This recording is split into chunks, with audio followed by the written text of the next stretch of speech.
Two years ago, the European Monetary Union and the European Single Currency celebrated its 10-year anniversary. The euro was officially launched on January 1st, 1999, but did not become actual currency until 2002. It was then that European Competition Commissioner Mario Monti said this. I think it's good for a currency to be strong. It certainly is. It's more or less the strongest around these days. In a short period of time, the euro became one of the world's major currencies and a top reserve. But today, the 16-member Eurozone is struggling with a debt crisis that some say could threaten the euro. Today, some of the inherent flaws in the Eurozone has come to light. And those flaws are apparent in the state in which the weaker economies are in today. Those weaker economies being Greece, Portugal, Spain, and Italy. Dev Carr with Global Financial Integrity says the flaw was the idea that 16 countries with different economic structures and different labor markets could be held together by just one single currency. So the glue is basically coming unstuck. That is, the single currency, the euro, is not sufficient to hold all of these disparate economies together. For example, Greece, the labor market is short. I mean, they cannot export their way out because they have no independent currency to manipulate.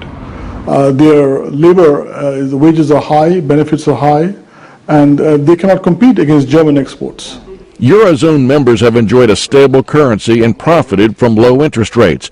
But a single monetary policy mixed with 16 different fiscal policies caused problems when some nations, such as Greece, spent beyond their means.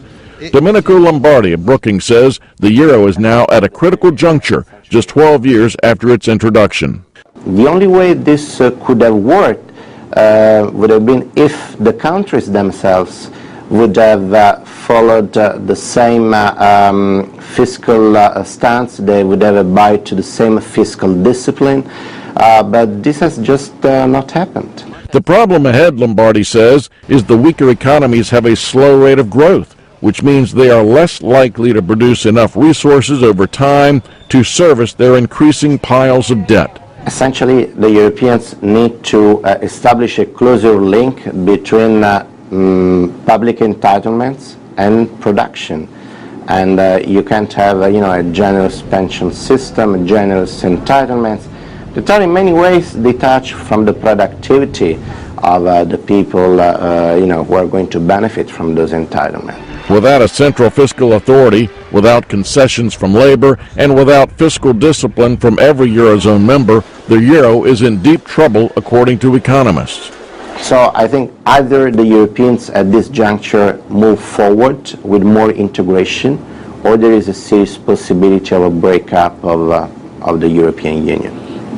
If there is a loss of confidence, and the loss of confidence is allowed to hit other countries as well, like Portugal and Spain, then there will be serious questions, not only by non-EU members, but also within the EU, that maybe this is not such a great idea after all. European leaders have put a rescue package together to help the nations deepest in debt, but analysts say a fiscal commitment not seen so far among the European leaders is what is needed now.